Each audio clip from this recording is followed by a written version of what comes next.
Good morning class. आज हम structure of atom chapter में डिस्कस करेंगे।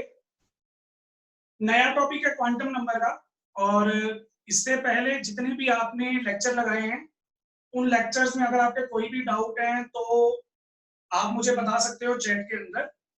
और ये वाला जो टॉपिक है ये बहुत ही इंपॉर्टेंट टॉपिक है और ये बैकबोन है आपके केमिस्ट्री की। अगर आपको +1 +2 की केमिस्ट्री डिस्कस करनी है, पढ़नी है ना आगे फ्यूचर में, अगर इसको यूज करना है तो ये वाला जो टॉपिक मैं आपको आज करवा रहा हूँ ये टॉपिक आपका हाईली इंपॉर्टेंट है। तो आप सभी इस टॉपिक पे ध्यान दोगे। मैं आपको बहुत ही आराम से, बहुत ही प्यार से ये टॉपिक करवाऊंगा। आपको सिर्फ और सिर्फ यहाँ पे बातें समझनी है। जो भी आपके डाउट होंगे वो हम मीटिंग खत्म होने के बाद जो है वो ग्रुप के अंदर लेंगे, ठीक है। अगर आपको मैं लिख के बता पाया डाउट तो मैं लिख के ले लूंगा, अदरवाइज अगर मुझे वीडियो बनानी पड़ी तो मैं वीडियो बना के आपके डाउट्स जो है वो ले लूंगा, ठीक है। तो स्ट्रक्चर ऑफ एटम हमारा चैप्टर है। इसके अंदर जो मैं आपको पहली चीज आज बता रहा हूं, टॉपिक जो है हमारा, टॉपिक है हमारा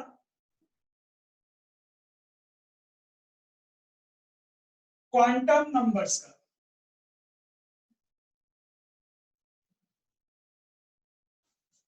तो एक बहुत ही इंपॉर्टेंट टॉपिक है।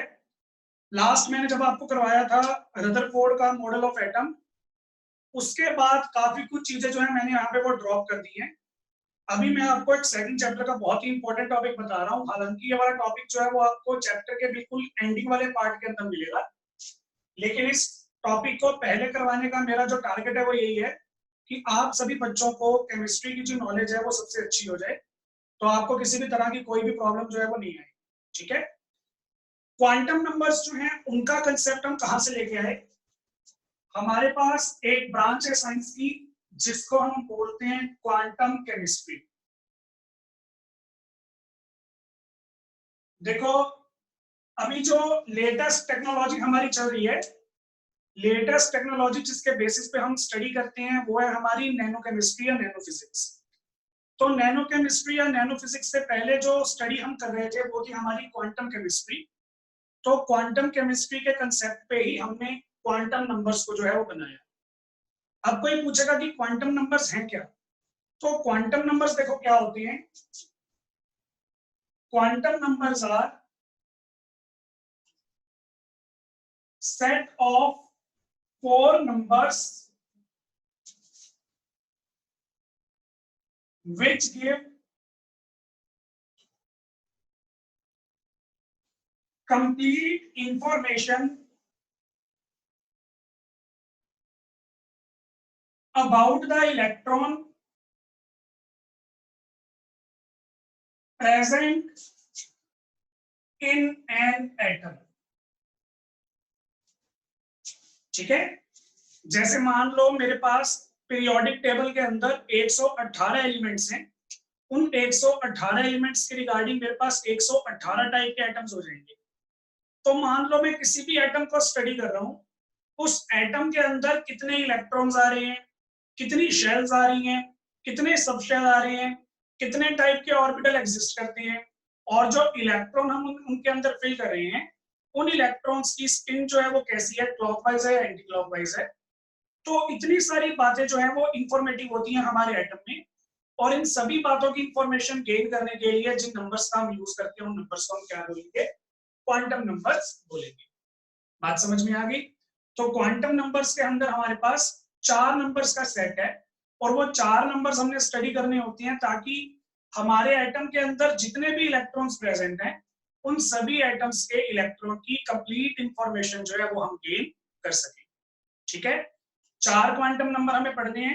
4 में से मैं आज आपको 2 बता रहा हूं क्योंकि ये वीडियो हमारी सिर्फ अभी टेस्टिंग के लिए है। अगर ये वीडियो हमारी अच्छी जाती है तो कल से फिर हम डिटेल स्टडी जो है वो स्टार्ट कर सकते हैं। तो 4 क्वांटम नंबर है, मैं चारों क्वांटम नंबर्स के नेम यहाँ पे लिख रहा हूँ, फिर उनको 1 बाय 1 जो है वो डिस्कस करेंगे, ठीक है। जो भी आपके डाउट्स होंगे आप उनको एक कॉपी पेन पे नोट कर लेंगे, बाद में ग्रुप के अंदर मुझे वो डाउट सेंड करेंगे, फिर आपके डाउट्स का सॉल्यूशन जो है मैं आपको विद इन 15-20 मिनट्स जो है वो रिप्लाई कर दूंगा, ठीक है।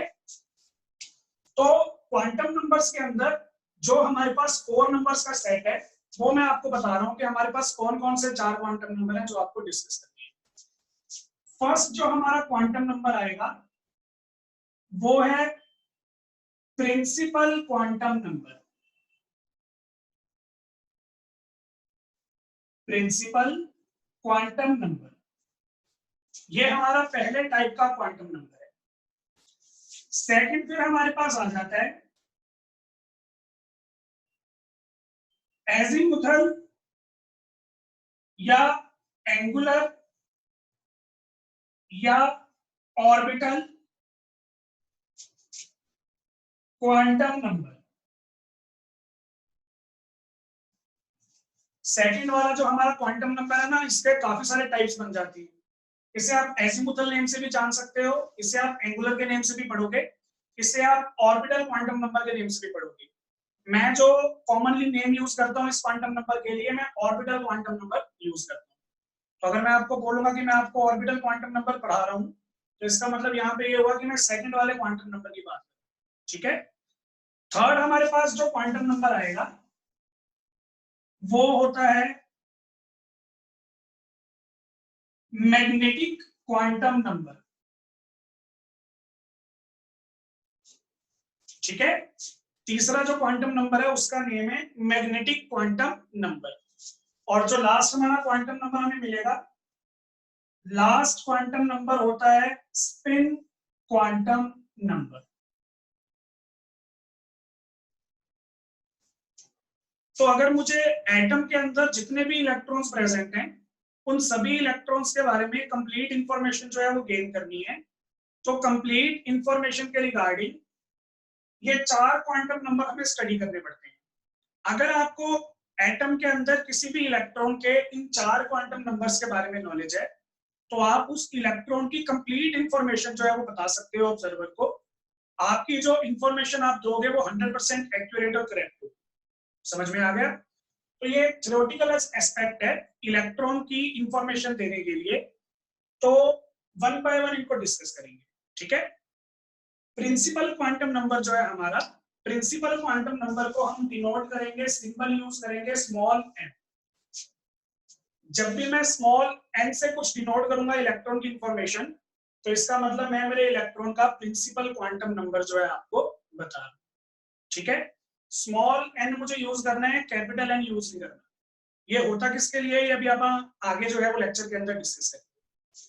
नेक्स्ट फिर हमारे पास है एजीमुथल या एंगुलर या ऑर्बिटल क्वांटम नंबर, जिसे मैं डिनोट करूंगा स्मॉल एल के साथ। अगर मैं एल सिंबल यूज करता हूं तो एल सिंबल मैं किसके लिए यूज कर रहा हूं यहाँ पे, ऑर्बिटल क्वांटम नंबर के लिए, ठीक है। क्लियर है सबको? मैग्नेटिक क्वांटम नंबर जो है, मैग्नेटिक क्वांटम नंबर को हम डिनोट करते हैं एमएल के साथ। मतलब स्मॉल एम हमने यहाँ पे लिखा होगा और उसके सबस्क्रिप्ट में मतलब पैरों में हमने क्या लगाना है, एल लगाना है। तो ये हमारे पास हमारे मैग्नेटिक क्वांटम नंबर का सिंबल है। और लास्ट में हमारे पास हमारा spin quantum number. Spin quantum number के लिए जो सिंबल हमें यूज करना है वो है एमएस, यानी कि एम के पैरों के अंदर एस या सिंपली एस। तो ये हमारे पास हमारे 4 क्वांटम नंबर हैं जो हमें वन बाय वन डिस्कस करनी है, ताकि हम हमारे एटम्स की कंप्लीट इंफॉर्मेशन जो है वो प्रोवाइड कर सकें, ठीक है। तो हम इन्हें वन बाय वन डिस्कस करेंगे। सबसे पहले मैं डिस्कस कर रहा हूं यहाँ पे प्रिंसिपल क्वांटम नंबर को।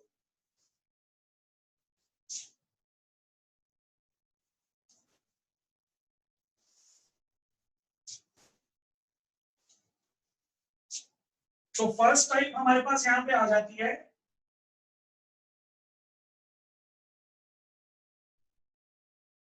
Principal quantum number.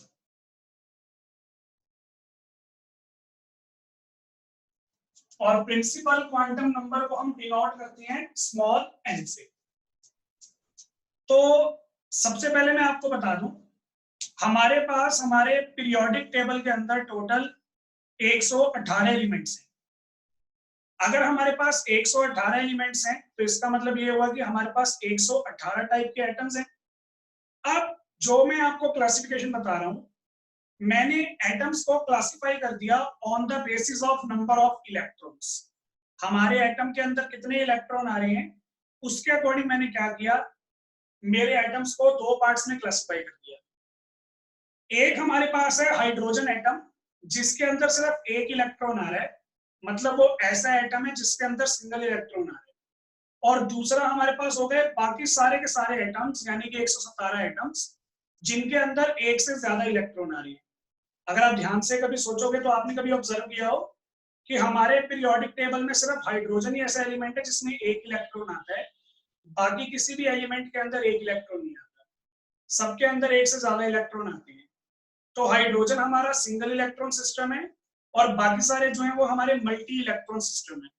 तो यहाँ पे मैंने जो बातें करनी है वो सिंगल इलेक्ट्रॉन सिस्टम और मल्टी इलेक्ट्रॉन सिस्टम दोनों के लिए करनी है।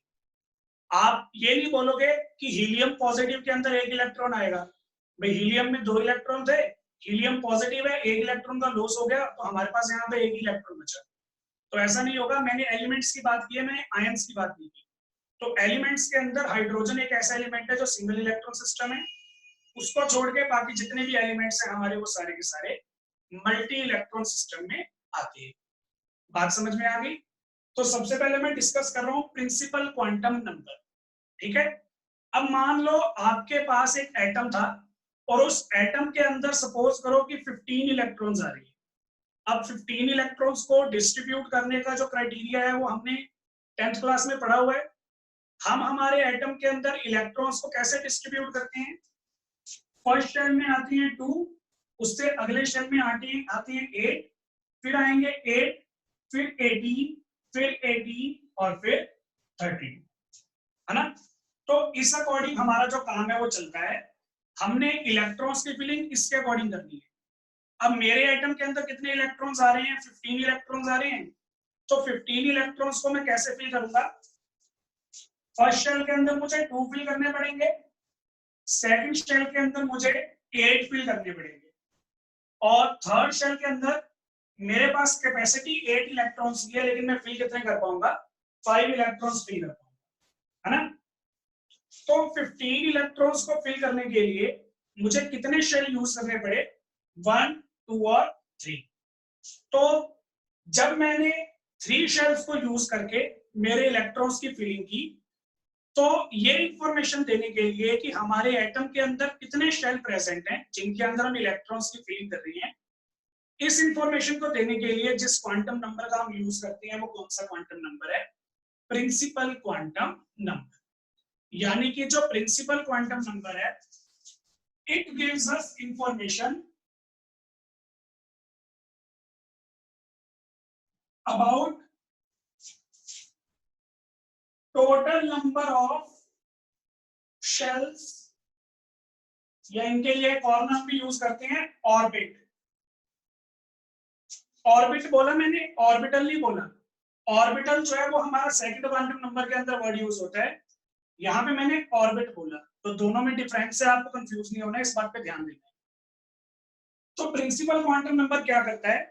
It gives us information about total number of shells या orbits present in a atom. अगर मैं आपको बोलूं कि मेरे पास कोई एटम है, एक्स एटम, और उस एक्स एटम के अंदर जो है प्रिंसिपल क्वांटम नंबर की वैल्यू 5 आ रही है, तो इस इंफॉर्मेशन से आप क्या समझोगे कि जो हमारा एक्स एटम है उस एक्स एटम के अंदर कितने शेल्स प्रेजेंट हैं? 5 शेल प्रेजेंट हैं, क्योंकि उसके प्रिंसिपल क्वांटम नंबर की वैल्यू क्या आ रही है? 5 आ रही है। बात समझ में आ गई? वैसे ही अगर मैं बोलूंगा कि मेरे किसी एटम के अंदर प्रिंसिपल क्वांटम नंबर की वैल्यू जो है वो 3 आ रही है, तो इससे मेरा क्या मतलब होगा कि उस पर्टिकुलर एटम में कितने शेल्स प्रेजेंट हैं? 3 शेल्स प्रेजेंट है, ठीक है। अब देखो कोई भी एक एलिमेंट है, सबसे छोटा एलिमेंट कौन सा है? हाइड्रोजन। हाइड्रोजन के अंदर कितने इलेक्ट्रॉन आ रहे होते हैं? हाइड्रोजन के अंदर एक इलेक्ट्रॉन आ रहा होता है।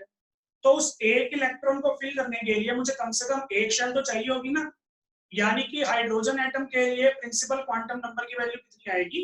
1 आएगी, 0 नहीं आ सकती।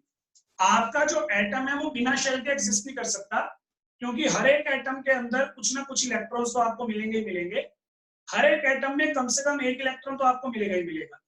अब बच्चे फिर से बोल देंगे कि हाइड्रोजन है तो सर H प्लस कर दो, जो एक इलेक्ट्रॉन था वो भी चला गया, अब शेल्स की जरूरत नहीं है। तो मैंने आपको अभी बताया कि हम एटम्स की बात कर रहे हैं, आयंस की बात नहीं कर रहे। तो अगर आप आयन की बात करते हैं तो मैं बोलता कि इलेक्ट्रॉन जो है वो रिमूव हो गया, अब इस एटम के अंदर या इस आयन के अंदर 0 इलेक्ट्रॉन है। पर मैंने ऐसा नहीं बोला, मैंने एलिमेंट्स की बात की है, मैंने एटम्स की बात की है। तो एटम से रिगार्डिंग मैं आपको ये चीज बता रहा हूँ, एटम्स के अंदर कभी भी 0 इलेक्ट्रॉन नहीं आ सकते। इलेक्ट्रॉन जो है वो हमेशा मोर देन 0 आएंगे। तो उन इलेक्ट्रॉन्स को फिल करने के लिए हमें हमारा शेल भी चाहिए होगा। अगर हम किसी भी एटम के अंदर शेल को यूज कर रहे हैं तो इसका मतलब हम प्रिंसिपल क्वांटम नंबर की वैल्यू जो है वो बता सकते हैं।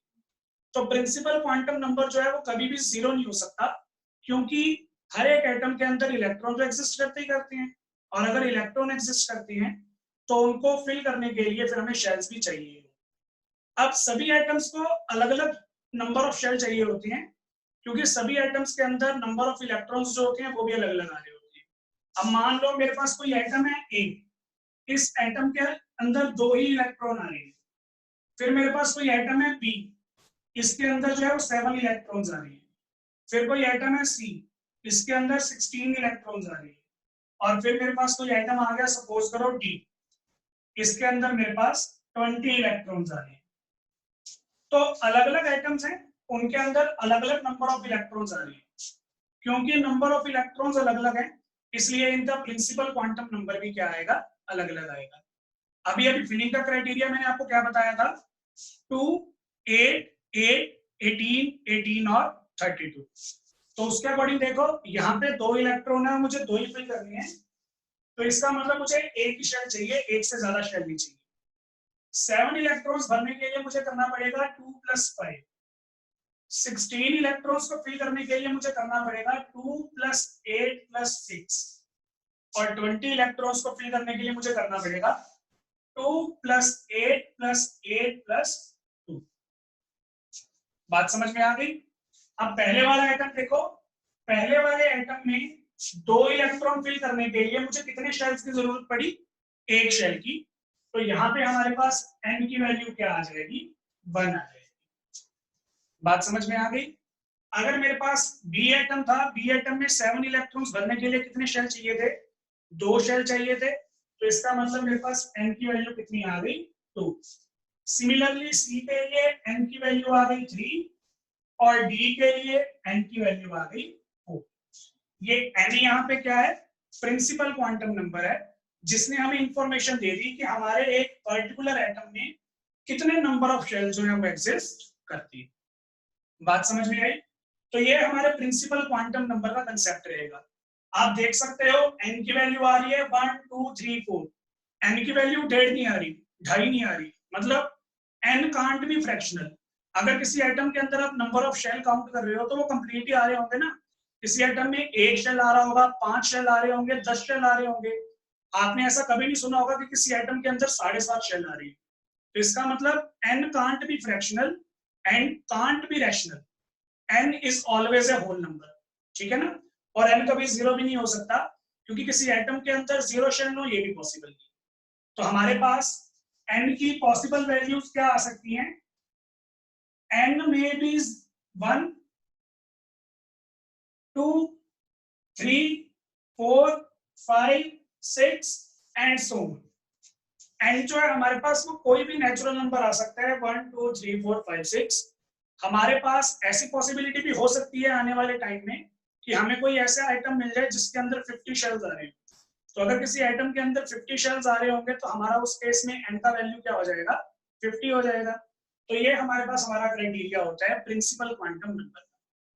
प्रिंसिपल क्वांटम नंबर में जैसे मैंने न्यूमेरिकल रिप्रेजेंटेशन दी, वैसे ही हम अल्फाबेटिकल रिप्रेजेंटेशन भी दे सकते हैं। और वो अल्फाबेटिकल रिप्रेजेंटेशन आपने पढ़ी हुई है 10th क्लास के अंदर।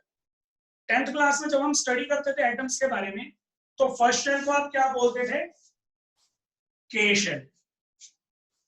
सेकंड शेल को आप क्या बोलते थे, एल। थर्ड शेल को एम। फोर्थ शेल को एन। फिफ्थ को ओ, पी एंड सो ऑन। तो प्रिंसिपल क्वांटम नंबर को आप न्यूमेरिकल वैल्यू से भी शो कर सकते हो और अल्फाबेटिकल नेचर से भी शो कर सकते हो। अगर मैं आपको बोलूं कि मैं कोई एटम ले रहा हूं और उस एटम के एन शेल की बात कर रहा हूं, तो एन से मेरा क्या मतलब होगा कि मैं उसके 4th प्रिंसिपल शेल की बात कर रहा हूं, 4th ऑर्बिट की बात कर रहा हूं। बात समझ में आ गई? तो ये न्यूमेरिकल रिप्रेजेंटेशन भी आप दे सकते हो, अल्फाबेटिकल रिप्रेजेंटेशन भी आप दे सकते हो, लेकिन हमने जो हमारी केमिस्ट्री के अंदर प्रेफर करना होता है, प्रिंसिपल क्वांटम नंबर को हम हमेशा न्यूमेरिकल वैल्यू से डिनोट ही करते हैं, इसी से प्रेफर करते हैं। हम हमारे आने वाले टाइम में, आने वाले एग्जांपल्स के अंदर अल्फाबेटिकल रिप्रेजेंटेशन को यूज नहीं करेंगे, पर चलो नॉलेज के लिए पता होना चाहिए, इसलिए मैंने आपको बता दिया। ये हमारा प्रिंसिपल क्वांटम नंबर था, ठीक है। नेक्स्ट में आपको दूसरा क्वांटम नंबर जो है वो डिस्कस करके बता रहा हूं। दूसरा क्वांटम नंबर है हमारा orbital quantum number.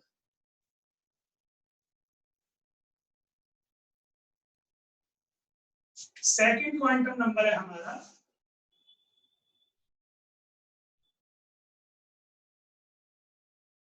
Orbital quantum number. वैसे मैंने बताया था कि इसके 2-3 नाम है, पर मुझे ऑर्बिटल नाम जो है वो यूज करना अच्छा लगता है, तो मैं ऑर्बिटल नाम जो है वो यूज करूंगा। बात समझ में आ गई? अब देखो, ऑर्बिटल क्वांटम नंबर को समझाने से पहले आप एक जनरल सी बात कर लेते हैं। जैसे मैं आपको बोलता हूं कि आप कहाँ रहते हो, तो सभी बच्चे बोलेंगे कि सर घर में रहते हैं, सिंपल सी बात है। तो घर में भी आप रहते हो, तो आप अपने एक पर्टिकुलर रूम में रहते होगे ना। ये तो नहीं है कि घर का गेट खोला और गेट में धड़ाम करके गिर गए, ऐसा तो नहीं होता होगा ना। आपके पास आपके पर्टिकुलर रूम होंगे, आपका अलग से रूम है, मम्मी पापा का अलग से रूम है, ठीक है ना। जिस रूम में खाना बनता है, मतलब जिसको आप किचन बोलते हो वो अलग है, जिस रूम में आप नहाते हो मतलब आपका बाथरूम या वॉशरूम, वो आपका अलग होगा। तो घर को हमने, ऐसा नहीं है कि खुला मैदान छोड़ा हुआ है। घर के अंदर जो हमारे पर्टिकुलर वर्क होते हैं, जो पर्टिकुलर काम होते हैं, उन कामों को करने के लिए हमने अलग अलग रूम बनाया होता है। खाना बनाने का काम जो होगा वो किचन में होगा, सोने का जो काम होगा वो बेडरूम में होगा, पढ़ने का जो काम होगा वो स्टडी रूम में होगा, है ना। तो घर को हमने घर बोला, लेकिन उस घर के अंदर और भी हमने बहुत सारे जो है वो डिफरेंट डिफरेंट रूम जो है वो अरेंज किए हुए हैं, और हर एक रूम के अंदर हम अपना अलग टाइप का काम जो है वो करते हैं। अब आप बोलोगे कि सर ये पढ़ा रहे थे और सर बीच में इस चीज को कहां पे ले आए, तो उसके लिए मैं आपको बता रहा हूँ। जैसे हमने घर के अंदर अलग अलग कामों के लिए अरेंजमेंट किया हुआ है, हमने अलग अलग रूम्स बनाए हुए हैं जिसके अंदर हम खुद को डिस्ट्रीब्यूट कर लेते हैं। आप अपने कमरे में रहते हो, मम्मी पापा अपने कमरे में रहती हैं, ठीक है ना। तो आपके जो रूम्स हैं वो सिर्फ आपके लिए बने हुए हैं, आप उनको दूसरों के साथ बड़ी आसानी से शेयर नहीं करते हो, है ना। तो जैसे हम हमारे फैमिली मेंबर्स को अलग अलग रूम के अंदर डिस्ट्रीब्यूट करते हैं, वैसे ही हमारे एटम के अंदर जो प्रिंसिपल क्वांटम नंबर है, यानी कि जो हमारे शेल्स हैं, ऑर्बिट हैं, उनके अंदर जब हम इलेक्ट्रॉन्स की फिलिंग करती हैं, तो उन इलेक्ट्रॉन्स को हम डायरेक्टली ऑर्बिट के अंदर नहीं रखते। ऑर्बिट के अंदर हमने और भी अरेंजमेंट किए हुए हैं छोटे छोटे। ऑर्बिट के अंदर जो छोटे छोटे अरेंजमेंट प्रेजेंट हैं, उन छोटे छोटे अरेंजमेंट्स को हम क्या बोलते हैं? ऑर्बिटल्स। तो एक चीज मैंने आपको अभी बता दी है, ये आपको हमेशा के लिए याद रखनी है। जब भी आप ये वाली बात बोलोगे या किसी से यह बात सुनोगे कि हम एटम्स के अंदर इलेक्ट्रॉन जो है वो फिल कर रहे हैं, ठीक है ना। जब भी आपको ये चीज लगेगी कि आप अपने एटम्स के अंदर इलेक्ट्रॉन जो है वो फिल कर रहे हो, तो आपको इस बात का ख्याल रखना है कि हमारे जो एटम्स होंगे उनके अंदर आप इलेक्ट्रॉन जो है वो डायरेक्टली ऑर्बिट के अंदर फिल नहीं करते। ऑर्बिट के अंदर भी पर्टिकुलर ऑर्बिटल्स प्रेजेंट होती हैं, तो उन डिफरेंट डिफरेंट ऑर्बिटल्स के अंदर आप क्या करते हो? इलेक्ट्रॉन्स की फिलिंग करते हो। तो ये बात आपको समझ में आ गई होगी मैं जो बोल रहा हूँ। आपने अभी क्या बोला, क्या सुना, उस पर आप ध्यान दोगे। इलेक्ट्रॉन्स को एटम के अंदर डायरेक्टली फिल नहीं करना, शेल के अंदर डायरेक्टली फिल नहीं करना। शेल के अंदर भी हमारे पास एक पर्टिकुलर अरेंजमेंट होता है, पर्टिकुलर टाइप होता है, इसको हम क्या बोलते हैं? ऑर्बिटल बोलते हैं। तो हम एटम्स को भरते हैं, सॉरी इलेक्ट्रॉन्स को भरते हैं एटम के अंदर जो शेल्स प्रेजेंट है उनके अंदर जो ऑर्बिटल्स प्रेजेंट है, ऑर्बिटल्स के अंदर हम क्या करते हैं? इलेक्ट्रॉन्स की फिलिंग करते हैं। डायरेक्ट किसी भी ऑर्बिट के अंदर हम इलेक्ट्रॉन जो है वो डिस्ट्रीब्यूट नहीं कर सकते। बात समझ में आ गई? तो हमारे पास ऑर्बिटल क्वांटम नंबर जो है वो हमें क्या बताता है?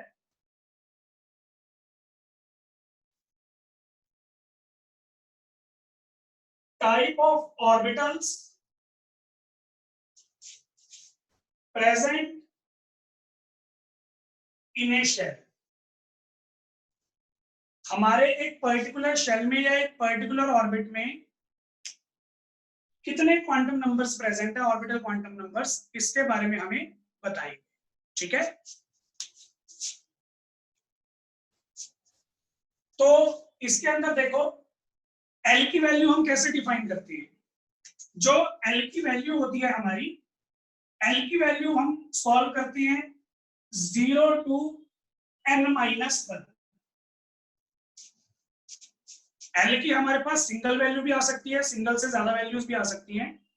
एल की जो वैल्यू होगी हमारी वो स्टार्ट होगी कहां से, 0 से, और 0 से कहां तक जाएगी, 0 से जाएगी n-1 तक। ठीक है।